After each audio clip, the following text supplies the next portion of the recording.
except for last night. Except for the Cubs in the postseason. If the Cubs weren't in the postseason or in the World Series, would you have watched it?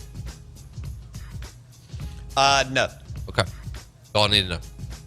No, I I watched would not. baseball in April. But I did. Yeah, I know. As That's we what just counts. saw about the share. What about the ratings? Ridiculous. 25.2? Is that what you expected? With the market of Chicago? I didn't think it would be that high. I'll be honest. I didn't think it'd be it'd be that easy high. for me to say that, but I didn't think it'd be that high. I definitely thought the NBA Finals Game 7 would. Game 7 was 19. I thought that would by far trump Cavs this. Warriors. I loved that game. This sports year, Clemson, Alabama, Villanova, North Carolina, and Warriors, Cavs, Man. and Cubs, Indians. Guys, is this why we love sports? Yeah, it doesn't get better than this. We love a cold beer. We love sports. We love meat on the grill.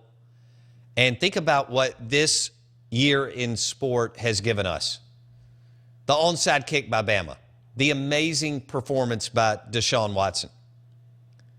Nova and North Carolina trading heavyweight blows in the second half. Basket after basket. LeBron and all the pressure of the city on this championship drought. Down 3-1 to the team that everybody had fallen in love with in Steph Curry. Because there was the relatability factor. Steph looks like your buddy that you played hoops with. And he also looks like he's 17 years old. That's being and kind. so on. And LeBron is down 3-1 and has to win 2 in the Bay Area. Then we get this series with the lovable losers for 108 years, and they're down 3-1, and they have to win 3 in a row, but the last 2 are in Cleveland.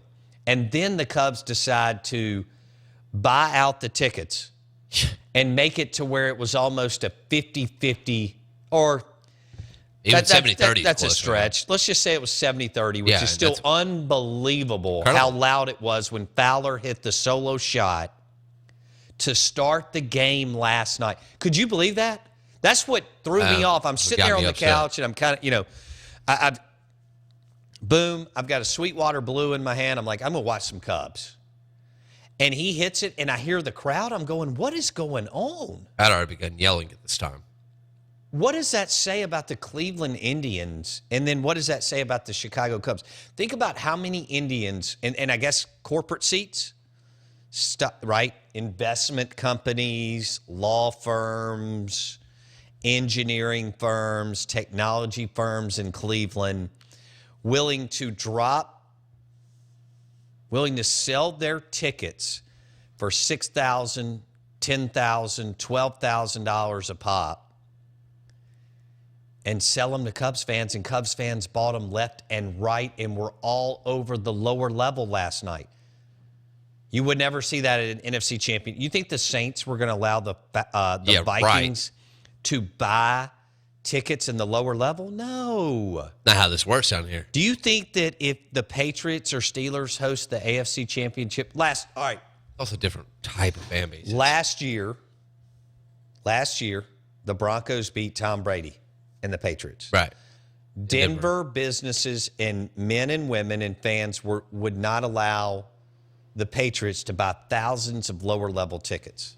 Same thing with Warriors, Cavs, Warriors.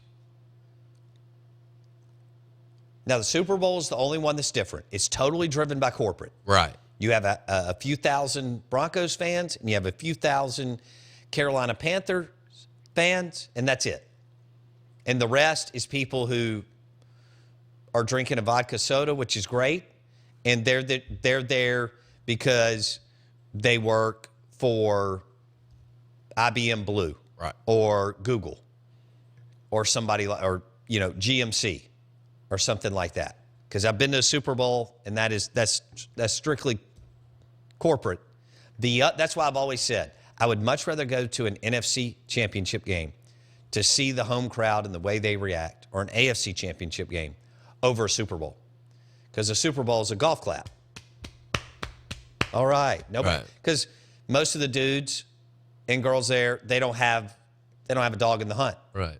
They're just like, oh, it's the Saints and the Colts, and I'm from Atlanta. Right. Or it's the Saints and the Colts, and I'm from LA. Saints and the Colts, and I'm from Phoenix. That's what you get at the Super Bowl. Same thing at the Final Four, unfortunately. And I've been to one of those. And it's corporate.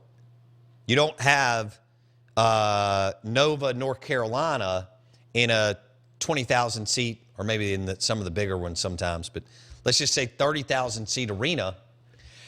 Instead of having 12,000 North Carolina fans and 12,000 Nova fans and mix in 6,000 corporate, it's the other way. It's 2,000 North Carolina fans, 3,000, maybe 4,000. They're a bigger alumni base. 1,500 Nova fans, and then the rest is Tostitos, GMC, and Google, and so on. What do you say it's like that for the whole NCAA tournament? Yes. You do have empty seats. That's the problem. You do have kind of empty seats, though, in the first, second round. You do. Because they're played at midday on a Thursday. That's right. Friday. It's an 11-18 kick, and that's just – okay, let's take a break. I'm actually going to talk some college football. Oh, man. Yeah. Yeah, I thought we would do some Cubs. The feedback's been great via Twitter. Jay Powell was awesome.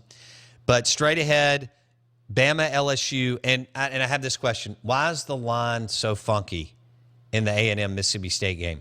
Guys, we're giving away some cool stuff. Fish hippie hats, Echo duck calls. We'll tell you how you can win them from Circle 7 straight ahead.